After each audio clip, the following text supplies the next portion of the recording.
What's up, you guys? Sean Ross Sapp, managing editor of Fightful.com, FightfulWrestling.com. Check out the site, all your wrestling, MMA, boxing news. You can divide those up if you don't like one of the three. Live post shows, exclusives, photos, videos, columns. You know the drill.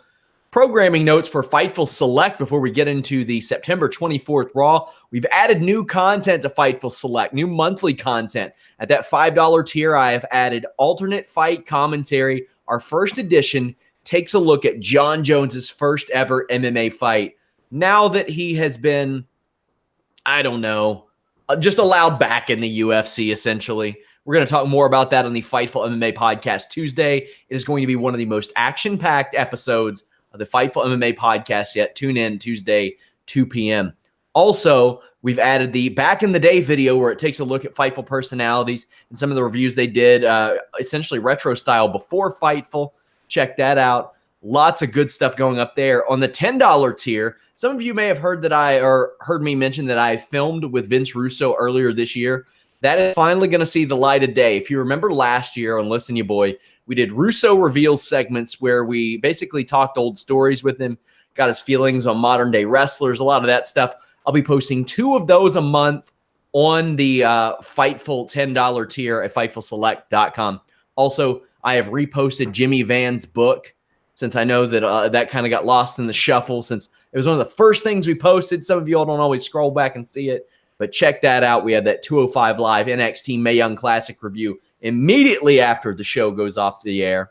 We have the Weekender podcast where we review Lucha Underground, Impact, Ring of Honor, Being the Elite, and we talk about exclusives and the injury report.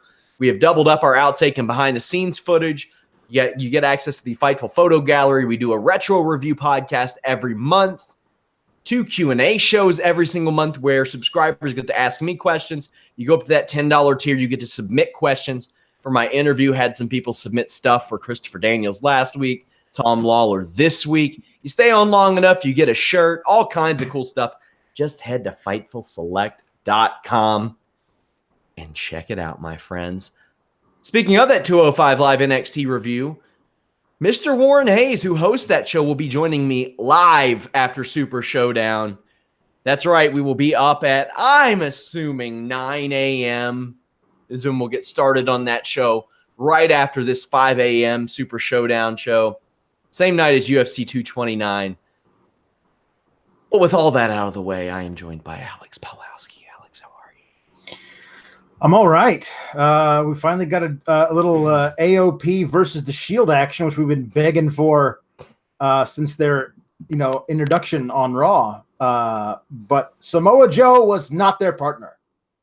Got some AOPs, some DDTs, some CTE, all on WWE. Let's go ahead and get right into it, my friends. New opening, then, now, forever segment. This one has Hogan in it, so they're easing him in. Yeah, it's just easing him in. Before they just drop the bomb in Saudi Arabia, probably, is the rumor. Maybe. If you don't want to ease it in and you want to drop the bomb, I'm just kidding. They haven't renewed us yet. Anyway, acting general manager Baron Corbin is backstage in the parking lot. He sees Stephanie McMahon and sings happy birthday to her, which brought up the first question to me. Did they pay the rights fees? And somebody told me that has since been cleared. Yep. I didn't know that. That used to be a big cash cow. Yeah, it's now public domain. I don't know when that exactly happened, but I've heard it recently on things, and I'm like, oh, that's new. And yeah, I looked it up. It's public domain now. They used to drag in like $2 million in royalties. A lot of people don't know that, but the birthday song used to be like you had to pay anywhere between $5,000 to like $30,000 to use it, which is kind of weird to think about because we hear it all the time, but magnificent whoever decided to monetize that. Really, really brilliant. Stephanie is going off on Baron Corbin. Triple H emerges. He says it's awkward, so he's leaving. Tells him good luck. Stephanie properly emasculates Corbin and says that he can find a couple of partners to take on the Shield tonight because Corbin was pushing all the blame. And I can tell you, as a guy who kind of has to get on people sometime in my daily work, it's always better to say, I'll find out, than say, oh, it's this person's fault. Yeah. So she was like, okay, go out there and find out. And she gave him a match. The crowd, well, by the way, she says that if Baron doesn't start leading better, maybe Kurt Angle will be back sooner than anticipated. This crowd in Denver, they were hot at times, cold at times, but all things considered, I thought this was a pretty good Raw crowd, Alex. They're a pretty good Raw crowd. They surprised me a few moments where they were really behind the right people, and that's always cool. They were into it. This was actually not a bad episode of Raw. There was a few big old missteps, but not a bad episode of Raw. Shield are out. Everyone boos Roman, but cheers Ambrose and Rollins. This was, and you could see it popped Rollins too, because he talked, and then as soon as Reigns took to the mic, boos everywhere. Yeah. And I love that. That was fantastic. Reigns says that championships are the keys to the kingdom. Ambrose was phenomenal this entire segment. Yes. Dean Ambrose, without really saying anything, and Dolph Ziggler, with saying a whole hell of a lot, really carried this segment, I thought, Alex. Yeah, I agree. It is one of those, it's tried and true. The guy in the faction who's not getting enough love, maybe the one guy who's not holding a strap. The other team plays mind games with him. We've seen it before. Doesn't mean it doesn't work. And I liked it because Dean and Dolph were both so great at doing it. They sold it really well. It was a one-night storyline where they took a meaning nothing match and they made it mean a little bit more. Yep. And I can appreciate that. This is a business, whether you're writing about it or doing it in the ring, you got to make something out of nothing sometimes. Yep. And tonight, I thought that they made something out of nothing. Baron Corbin comes out and reiterates that it's Stephanie's birthday. Brings out the Dogs of War. Strowman says that at Super Showdown, it'll be 4-on-2 because Dean Ambrose is starting to crack. Ziggler reminds Ambrose that he was WWE champion on SmackDown Live without the Shield. And he remembers that, and I love this callback. It's little references like that add so much. Dolph says that Ambrose had barely been injured a week when Seth Rollins replaced him with Jason Jordan. I almost said Jeremy Jordan, who is a local pickup basketball legend in my neighborhood. But might as well have. That's the disrespect shown to Dean Ambrose. Said that Ambrose almost died from a staph infection. How often did they call? This was brilliant work, Alex. This is one of Dolph Ziggler's best promos ever. Yes. I really enjoyed that part of it as well. Anytime you call back to recent or not so recent history between guys, especially on a different show, it shows that they're paying attention as much as the hardcore fans are. Dean Ambrose as WWE champ over on SmackDown certainly had its peaks and valleys. There were things that he did over there that I did not enjoy. But when he was on his game, especially on the mic, he was great. And he didn't need Seth and Roman. He proved that over there. And I love that Dolph, who's now his enemy, can point that out, and even if it's self-serving for Dolph, I like that seemed like a cool bit of honesty. A little bit of, not dishonesty, but when Seth's like, these are the keys to the kingdom, and that's why neither me nor Roman will be defending these at Super Showdown. It just feels weird to call attention to the fact that you each have a singles championship, and you won't be defending it at the next pay-per-view. And Seth, you didn't even defend it at the last pay-per-view. So what good are those belts if they're the keys to the kingdom if you're not actually using them? That's fine. That's fine. But don't call attention to the fact that you're holding them if you don't want us to go, hey, when was the last time Seth defended that thing? I know it was last week, but it's a weird kind of a deal. Maybe he prefers the fob to the kingdom. Those are more practical today. It's true. It's true. So there was this Zoom, which I don't know was intentional or not. I'm going to try to find out. You know the one I'm talking about, right? Yep. Yes. It was very reminiscent of the same Zoom when Rollins turned on the Shield. And I don't know if it was intentional or not, but if it was intentional, they sold me a ticket.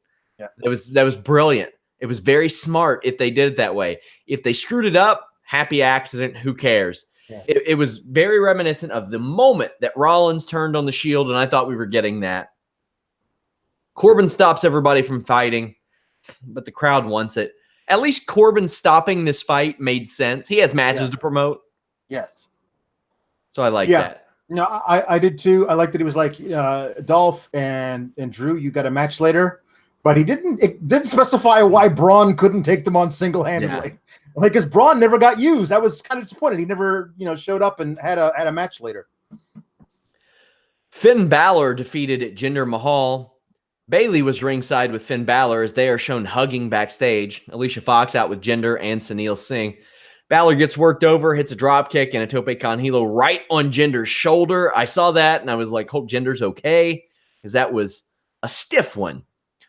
Cheap and lame, but Bayley beats up both Alicia Fox and Sunil Singh after Balor's distracted. Balor wins with a roll-up.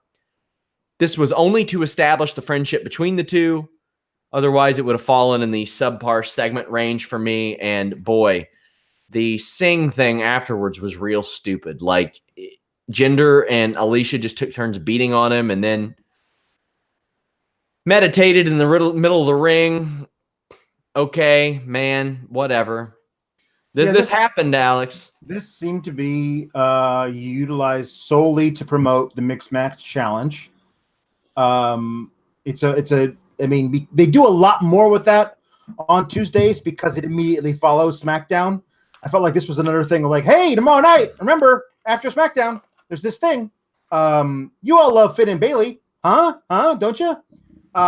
Which is a good opportunity to say, like, what a crazy thing it is that Alexa Bliss is out with an injury, and they replace her with Ember Moon.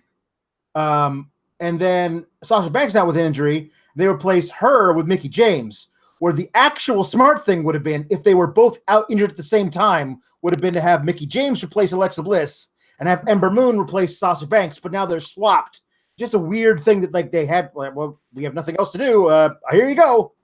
I'm okay with that because the face-heel dynamic on Mixed Match Challenge is very progressive. Well, it certainly was last year, but this year it's almost entirely face heel teams. Okay. Last year was way more because the fans got to choose it, but now they don't. Boy, are we going to spend some time on this match.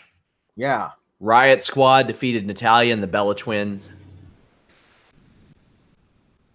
Nikki hits a good shoulder block. She and Brie do a little double grapevine. Then it happens. Brie Bella is doing the yes kicks to Liv Morgan. And just out of nowhere, Brie kicks Liv Morgan in the goddamn face twice in a row. Right in the chin. And as Liv Morgan reacts, I'm talking like it real hard in the face. Yep. Liv was lucky to be conscious and barely was. I don't know what the hell Brie was thinking. I don't know whose idea it is to keep putting her in the ring. It needs to stop. Yep. Liv has to be helped up by Sarah Logan. You can see it outside. Liv was not supposed to get back into the match. The match had to be changed completely on the fly, from what I'm told. The referee was told to get Liv out, but she insisted, came back in, did the triple suplex spot. They went home. Riott Squad won. After the match, Liv Morgan is being checked on by Dr. Chris Amon, clearly visible on camera. Michael Cole says she is backstage. This is horrifying. Alex, your thoughts?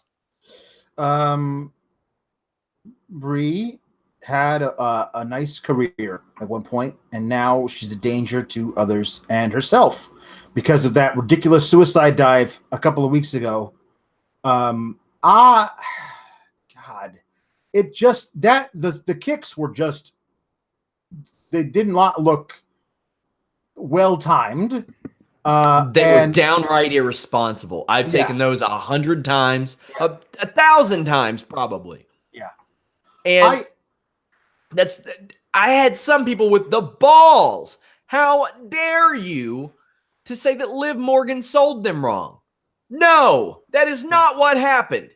Brie Bella connected to the jaw of Liv Morgan. Liv Morgan reacted like, what in the shitting fuck was that? Yep. And then got caught with another one and went out. Yeah. Then later, Nikki Bella gets catapulted into Ruby Riott and forearms are square in the face. Yeah. That's not where you're supposed to connect. Bottom part of the jaw, the neck, the collarbone. Yep. The scariest part of the Liv thing for me was that she did not kick out at all. And then right after that, they did the spot where the heel forces the face into the corner so to make the tag, but Liv wasn't forcing anybody anywhere. She could barely stand. So Brie had to drag her into her opponent's corner. Like it was so obvious that something was wrong in that moment. I actually missed the kicks live, and then I saw that spot in the corner. Yeah. And I was like, what led to this? So I hit the little back button that sends me back 10, 15 seconds. Yeah. And then I saw those two, and let's be honest, Brie's been potatoing people ever since she's been back. It's just been The Miz. Yeah. So it's like, okay, well, it's okay because it's The Miz. But in reality, no, it's probably not okay just because it's The Miz. So I've seen her potato The Miz twice. She fell down on the suicide dive. She cracked Ruby Riott. She kicked Liv Morgan in the face. It's time for this to end. I get it, man. She gets the easy pop because of Daniel Bryan, but she's not Daniel Bryan as much as you all want her to be. Yeah, and the thing about it is they're having her do his moves and wrestle like him because she's married to him when she can't do It's those. hard. Like the reason Daniel Bryan is so good and he's one of the best in the world is because it's real hard to wrestle like that. Not everybody can. It's even compounded by the fact that she's got the John Cena treatment where she can show up on either brand. Like it's weird to have this person who's not just bad in the ring, but dangerous in the ring, appearing on both shows. And I don't know how they get out of that at this point. They've put so much behind it. It's just weird. So shortly after all of this, Brie did take to Twitter. I'll go ahead and show you all that response. And said, every match on Raw is an opportunity for us to entertain our fans. Our intentions as WWE superstars is to win the match, never to injure our opponents. Thinking about Liv Morgan tonight. And it was very good of Brie to do that. Also, why do they not have separate Twitter accounts at this point? I know, it's so ridiculous. But man, it's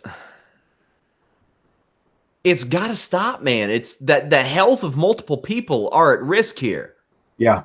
Liv Morgan got hurt, and it could have been. This was supposed to be a Brie Bella singles match, wasn't it? Was it really? I believe Brie Bella was supposed to have a singles match. Then they were like, okay, let's switch it up. And I mean, right after I was told by somebody backstage that Liv wasn't supposed to be in that match again, I had to go back during commercials and rewatch this match to take it all in. You can see the ref screaming at Liv, get down off the apron, get down now, you're not doing this spot, and they did it.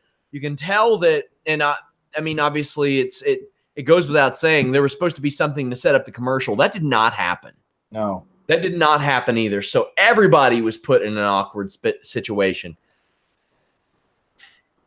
Yeah, and this is a self-fulfilling prophecy, this Brie Bella thing, and it goes without saying, you shouldn't have to say a condemnation of someone's wrestling ability is not a condemnation of a person's character, but my God, so many people get weird about that. It's just, she's well liked. Sure. She is, quite frankly. And from what I understand, she made sure to check on Liv afterwards and asked repeatedly, from what I was told. But this could have been prevented because you take 2.5 years off. Yeah. And then you're just wrestling smoke and mirrors matches with Maurice. Yeah. And the other matches you're having, you're falling on your face. And then the other times you get in the ring, you're punching a guy right in the mouth, like stiff. Whew, boy. I don't need to see this anymore, Alex. Nope. And I hope they limit her action at Super Showdown. Me too. It's them and Ronda, right? So I mean, listen, there's you could talk me into watching much of that match being Ronda versus Ruby. If 70% of that match is Ronda versus Ruby and the other shenanigans on the outside, fine, great. Let's move on from there. That move would have legitimately got Brie Bella disqualified in a UFC fight. Just so you know, if that were to happen in a UFC fight, it would be a no contest because it's an illegal strike. Yeah. My God. This was just not something we need anymore. Konnor of the Ascension defeated Chad Gable. Maybe something else I don't need anymore. Connor's out there with Victor. Chad Gable's out there with Bobby Roode. Konnor cuts an interesting promo before this. We've not got to see a lot of Konnor, so whether it's in tag team action or singles action. So I'm going to reserve judgment. Nothing that stood out to me as like bad. Nothing that says to me, I don't want to see Konnor on my screen anymore, other than the fact that they've completely wasted him for 4 years. But right. I thought he did just fine in this match with Chad Gable. And the promo was, what I would expect out of Konnor. Yeah. Connor's promo was fine. The Chad Gable and Bobby Roode one was awful. And I'm pretty much done with that gag. If you're gonna have Bobby turn on Gable, do it now. Move into their feud. That's fine. But it's just over the top, and you're making both of them look silly and stupid. With how eager and over the top, gregarious the thing is. It's just it rings false and hollow, and I don't want to see that. I'm fine with somehow Konnor getting the win. I love a hush falls over the Pepsi Center crowd. Yeah. Mental math trying to figure out what was the last time they ever saw Konnor get a win.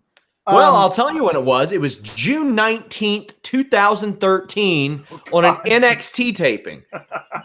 And he had a last name then, and he spelled his name with a C, and it had one N. He was Konnor O'Brien back then. God, wow. Against Andy Baker.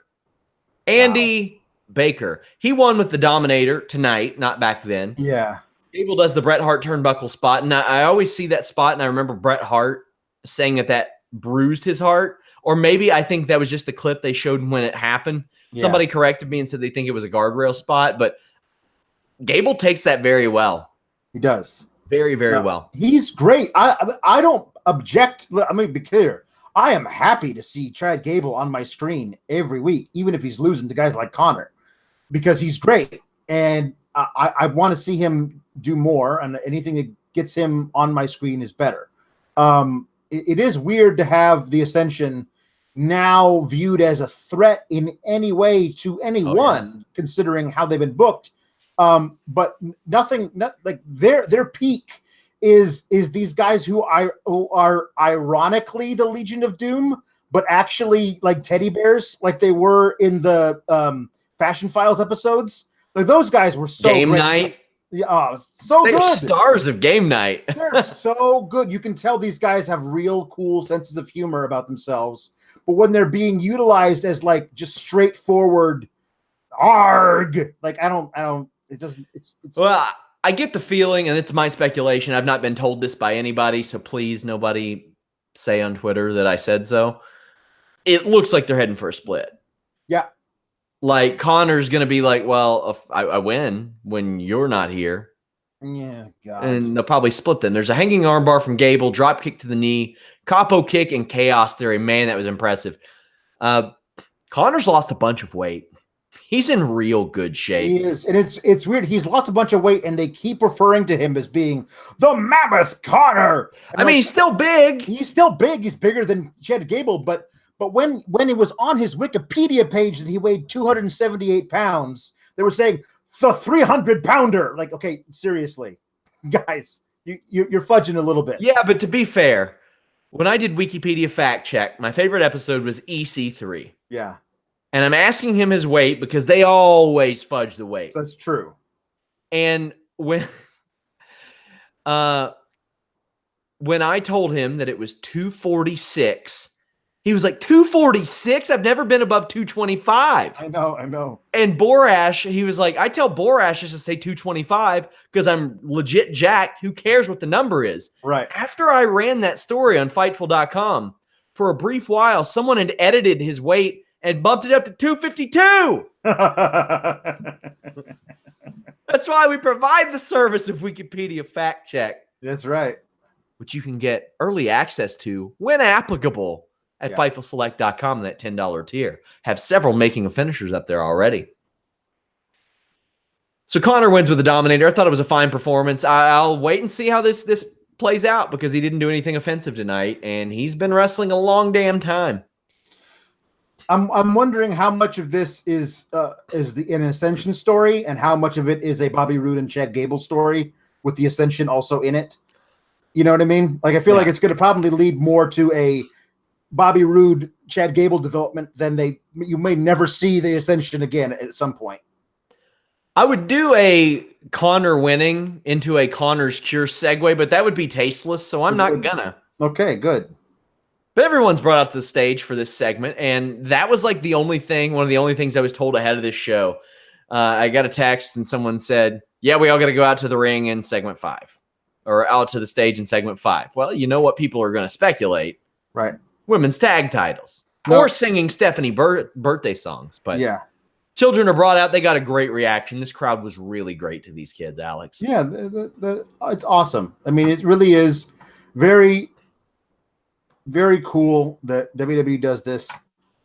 I wish it was like 20% more behind the scenes and like not done as to see, look how philanthropic we are, because I feel like it just teeters a little bit on the edge of that as opposed to being sincere. They will never live down Stephanie's tweet. Yeah, I know. Everything seems so self-congratulatory and patting themselves on the back because of Stephanie's tweet. Yes. That one tweet that said philanthropy is the future of marketing makes all of this sound so condescending. It really does. The irony is that was one of the worst things she could have done from a marketing standpoint. I know. Ever was saying that. Yeah. Because had she not said that, I would feel a lot better about this. But I do feel great that there are some kids, Konnor the Crusher included, who had one of their dreams come true. And I think that's pretty cool. Regardless of why they're doing it, I think it's awesome that there are some kids that get to enjoy it. WWE, or actually, Triple H cuts a stoic promo on The Undertaker as he leaves in his limo. Yeah, I can't begin to tell you how little I care about this whole thing. Just don't. You guys are revising history about how important the Triple H and Undertaker thing was. It was like, yeah, it was important-ish, but it's certainly not the Undertaker's greatest rivalry, as you said on Instagram, WWE. Did they really? They said that. Yes, they had the top 5 Undertaker rivalries. I think Kane was like 3. I forget who 2. 2 was where would you put? Let's just throw out 5 more memorable. Mankind for one. Mick Foley. Mankind. His thing with Kane for a while. I mean, that was important because it was his damn brother. Shawn Michaels. Shawn Michaels was more important than the one with Triple H as well. I would argue Brock Lesnar. Yes. Over the course of essentially 2 generations. They had some hell of a people forget in Brock's first run how important those matches with Taker were. You know? Yeah. So. I would argue perhaps that Batista may be up there as well, because Batista and Undertaker kind of stole the show at Mania one year when everybody was like, this match? Really? This one? You could argue that, but if you said top 5 Triple H, I'd go, okay, fine. Fine. But number 1, with a bullet, Triple H. Yeah, it's just weird, man. Yeah. You could talk me into top 5 being Triple H, absolutely. but I'm pretty sure Heidenreich is in the top 10. Like, come on. It's you not. Piss off. Retire, please. Dogs of War defeated the Revival to retain the WWE Raw Tag Team Championship. I need more of these two teams. Oh, it was so beautiful. I loved everything about this, and I know in my heart I'll never see it again. And it didn't hurt the Revival a bit, which I liked. It was a good competitive match. It made them look amazing. Yes, it did. As these scrappy underdogs who have no prayer against Dolph and Drew. Yeah. But they're out there they're out there doing the power and glory finisher with the superplex into the splash. That's amazing. I love these guys so much as baby faces. Keep them as these scrappy tweeners. Like, keep it. Make it work. So let's go through the match. Nice slingshot shoulder block from the Revival. They drag Ziggler to the outside of the ring, but Wilder charges the stairs and eats steel. Dawson does a tiger driver, and Ziggler kicks out. McIntyre chops the ring post. Like, they're going through every spot from the Mae Young Classic that I've seen over the last few weeks, basically. And it's really good. There is a great recovery from a Faymaster botch where we essentially get a Steiner line instead. Yeah.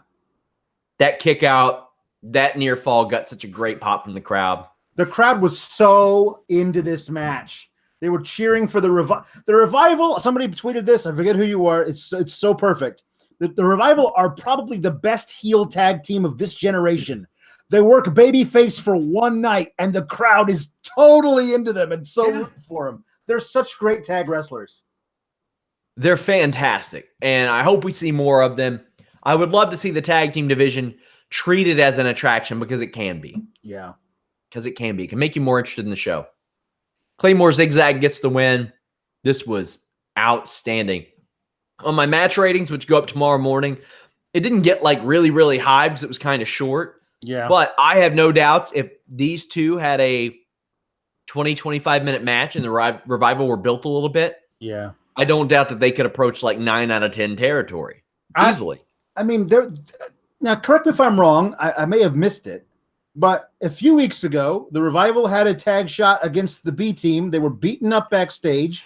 We haven't seen them since. They didn't cut like a babyface promo of like, "Hey guys, you suckered us backstage, and now we want our match, and we're coming for you." Like, there was no build up to this thing that I remember. Like, it was just like the Revival have a match tonight because they're kind of owed one because they got beaten up. But it wasn't like this thing. And imagine if they had taken a couple of weeks to build up the Revival as these plucky underdogs, these scrappy dudes who are never going to back down from a fight, that kind of thing, and then built into this. And also, imagine if this were to continue. Like, there's all kinds of stuff you could do there, but I feel like that's it for the Revival. We're not going to see them on TV for a while because when you have Dolph and Drew involved in a feud that also includes Seth and Dean, that's pretty much what we're going to get through the fall. And there's no room for anybody else to do anything right now. It feels unfortunate. Well, this match was not unfortunate. It was a treat. Backstage, Ziggler tries to play mind games with Dean Ambrose throughout the night. Seth Rollins does the same to Drew McIntyre and turns it around on him, though, and says, why is it that Dolph is getting carried out and he's getting the title shots instead of you?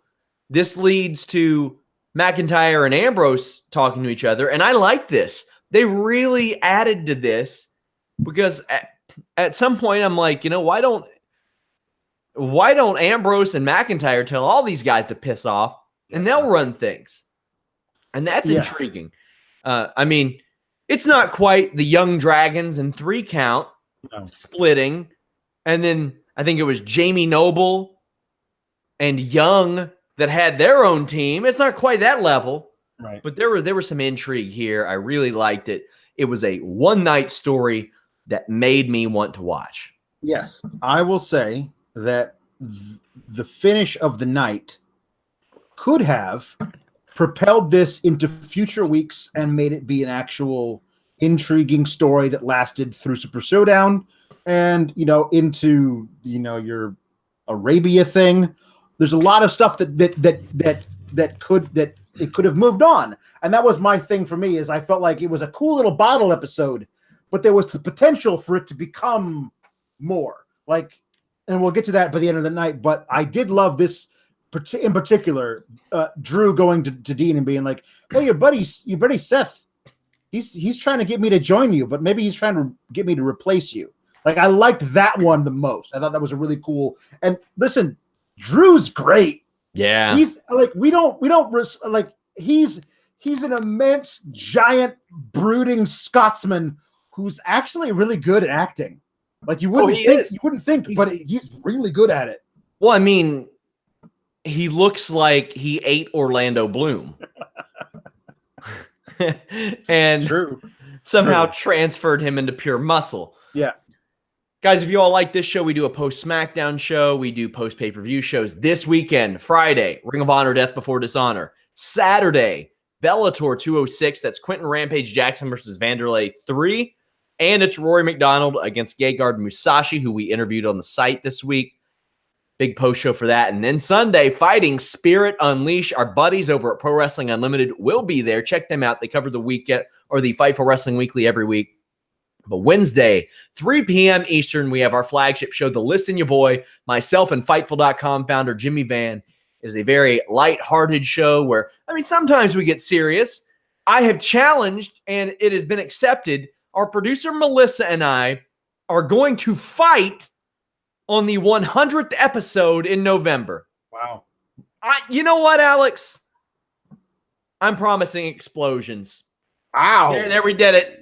I'm promising an explosion. Single-handedly bringing Pyro back. I'm bringing Pyro back to The List and Your Boy.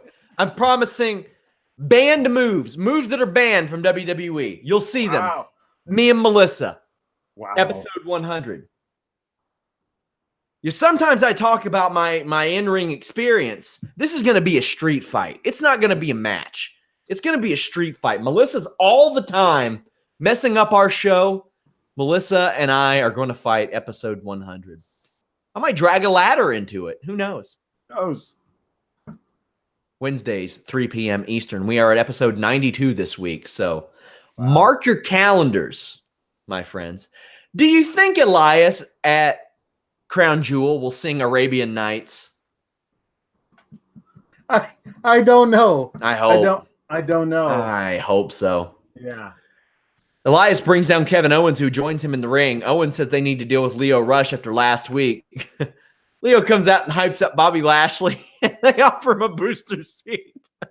That's funny. I shouldn't be entertained by that, but I am. Listen, that is so much less offensive than what I thought they were going to do, because I was in the room but facing away from the television and in a position where I had to like move through the room to get to points where I could see. At the point when Kevin Owens said, here he is, Lio Rush, and I thought, oh, please God, don't let me walk to a place where I can see the screen and I see that it's a little person in big sunglasses and gold chains. Because that would be perfectly Vince, and I'm so happy it wasn't. But I also am so happy that it was Lio Rush. But I do have a quibble that it appears as though he's been given you're allowed to dodge, but you're never allowed to land offense on these guys. And I'm like, oh, come on. It would be so cool if he could do one of his little spinny kick things. But probably not. I thought in all this was a waste of 15 minutes. Yeah. A fantastic waste of 15 minutes. Bobby Lashley over in his hometown upon his entrance. He has a great cross body block early on in the match. Really high velocity. People counted along with his 10 punches. How often do you see that these days? That was good, but Elias worked over the leg of Lashley while Owens cheers him on, but I think he was the only person making noise because the crowd was not here for that. No. There is the great knee that Elias has been doing.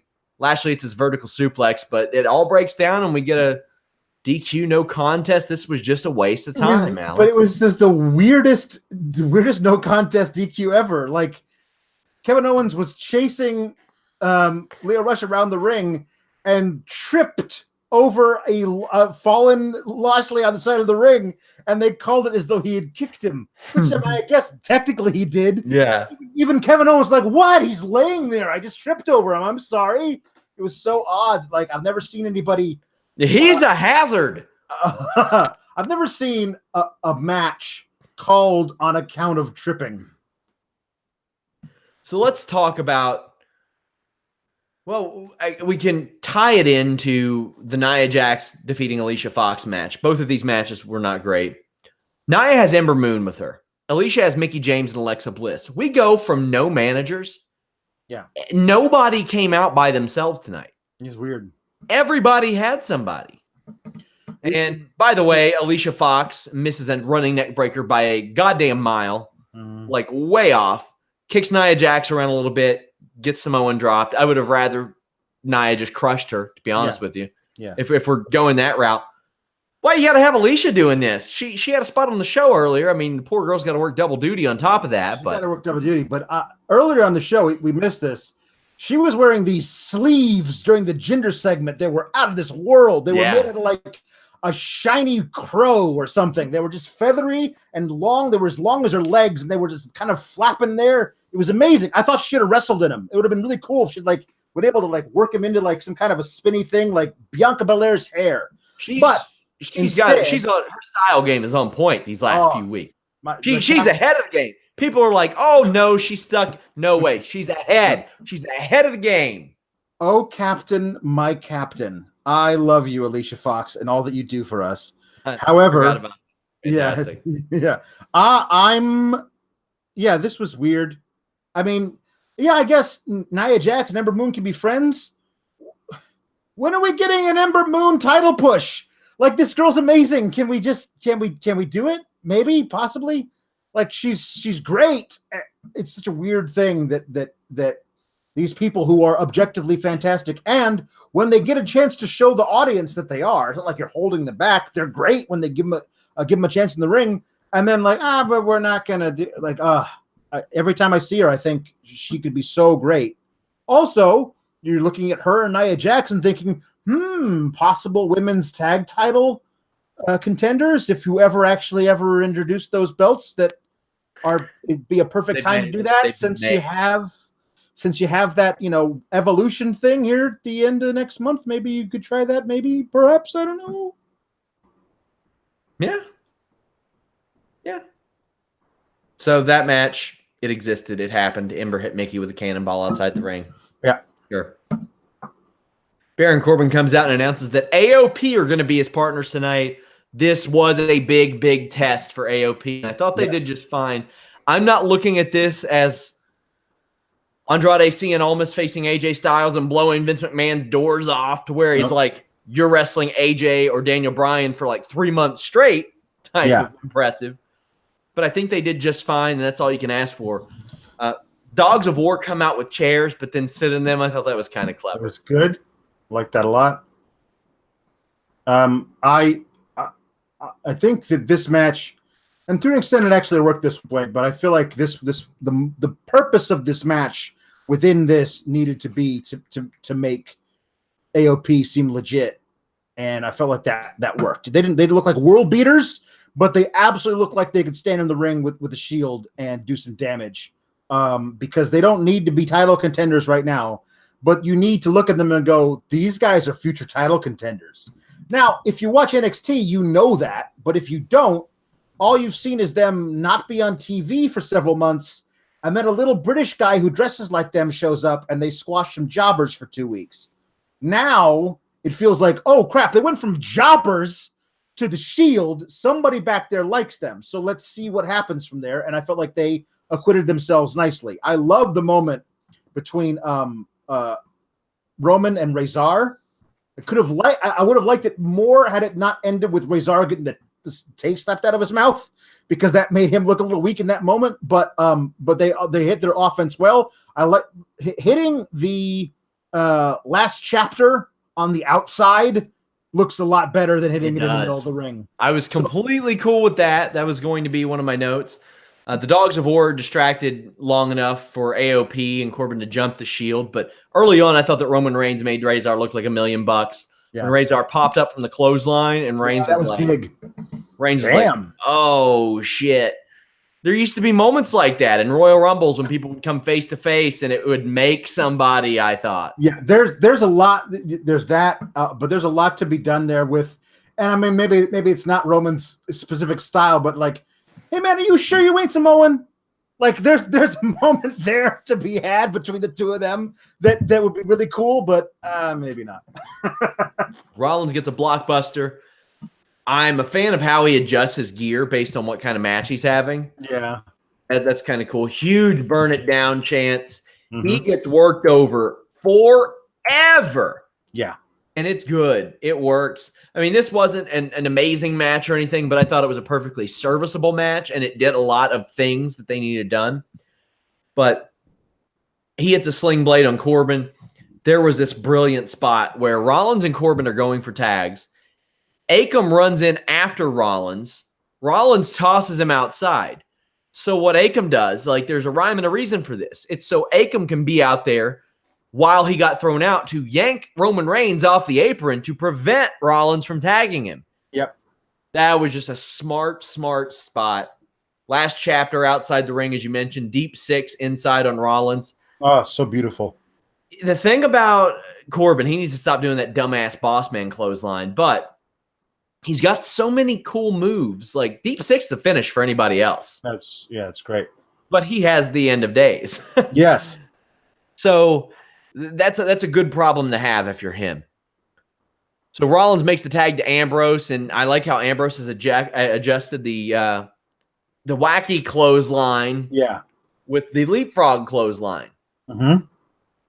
Big fan of that. He's going 100 miles an hour. He's on fire, but the crowd doesn't really reflect that. He dodges a bossman clothesline, hits a leaping neck breaker and a diving elbow. They set up for the last chapter on Ambrose. It's countered with a Superman punch. Suicide dives all around. Dirty deeds on Corbin. Spear on Corbin. And a win. Why didn't Ambrose get the win?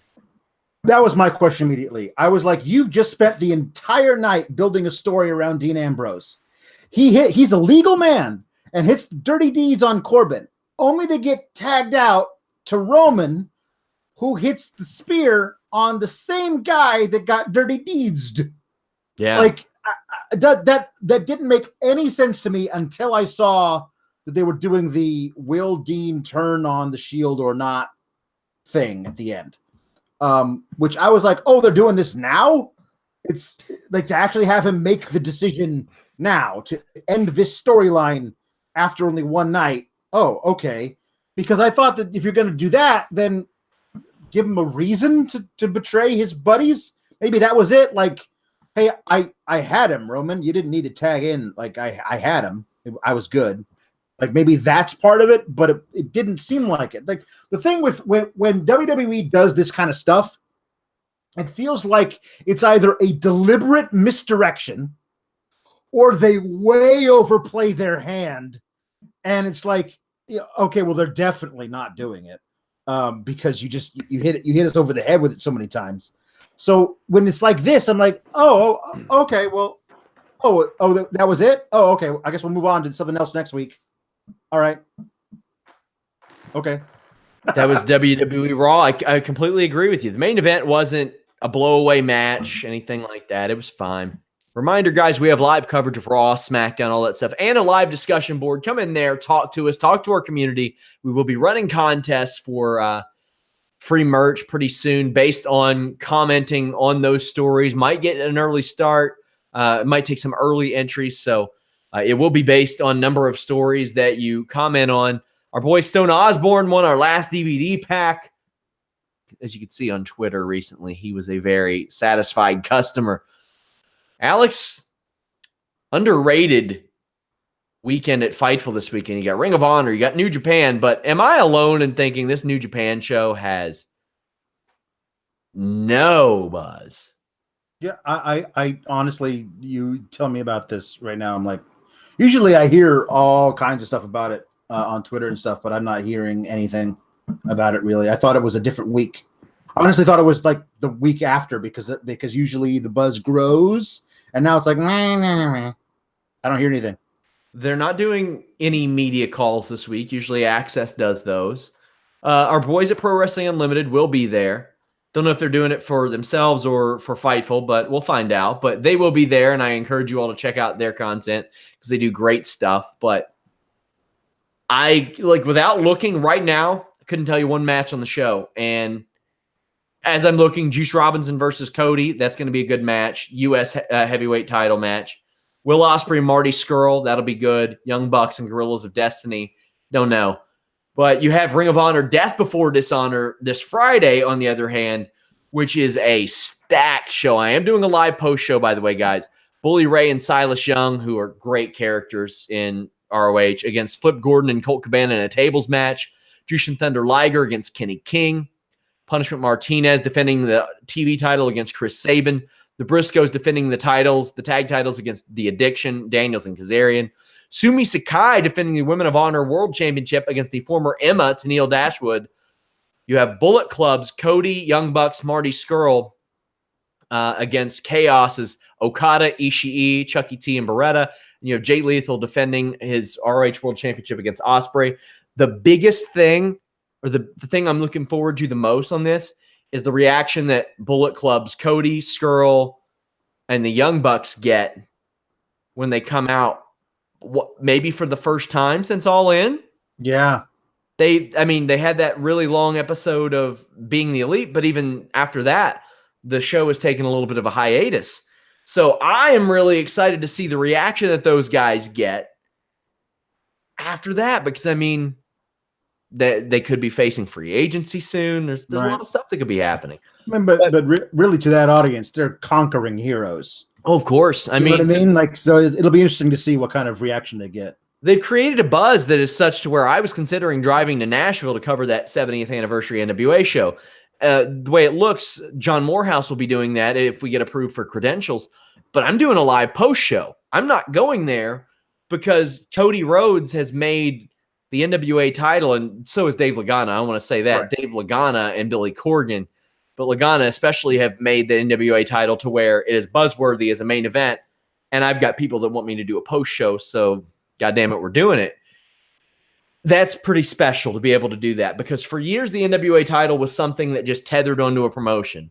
WCW in the late 80s, early 90s, ECW for a cup of coffee, WWF in the late 2000s, then it was TNA for years, then ROH and New Japan, then New Japan again, and now it's just pretty cool. It's pretty cool. Is. But there are some nice non-WWE shows that I'm very excited for. If you all want to get weekly reviews of non-WWE shows, I covered those on the Weekender. I covered MLW War Games last week on the FightfulSelect.com Weekender. Just $5 a month gets you at least 4 or 5 of those. 2 Q&A episodes, 4 or 5 episodes of the NXT 205 Live, Mae Young Classic review, any extra podcasts. I filmed a Fightful Books It podcast this week. It gets you a retro review. Go peep it out. Support Fightful.com. That is the easiest way to do it, my friends. You might like what you see. Alex, what do you got going on this week? Oh man, I'm jam-packed in my personal life, and but I'm looking forward to more Mae Young Classic because that is so good. It's some of the best wrestling on anywhere, male or female. I'm so excited for all these matches because even listen, all these women who are getting eliminated in the first round, I just want to oh, that's it. I don't get to see them anymore. I'm trying to find their stuff on YouTube. All these women are amazing. I love Turn on a TV, you'll see a Madison Rain everywhere. That's true. Can't get her off my TV. I'm a little bit under the weather, guys, hoping to not miss any shows this week. I want to thank you all for bearing with me through the Weekender and tonight's show. But we got the Fightful MMA podcast, Tuesday, 2 p.m. Eastern. We're talking McGregor-Khabib press conference. It was wild. Some crazy stuff brought up. John Jones back in the saddle.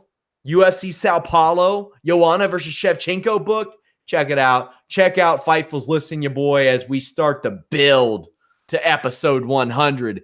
It's going down, Melissa. Till next time, guys, leave us a thumbs up, subscribe, but most important, let people know about us. Your word of mouth really helps. We are still a very young site. I want to thank What Culture for the very kind words on a video they did about our contract statuses. That was very, very much appreciated. But hit that little bell on YouTube and catch our notifications when we go live. Until next time, we are out.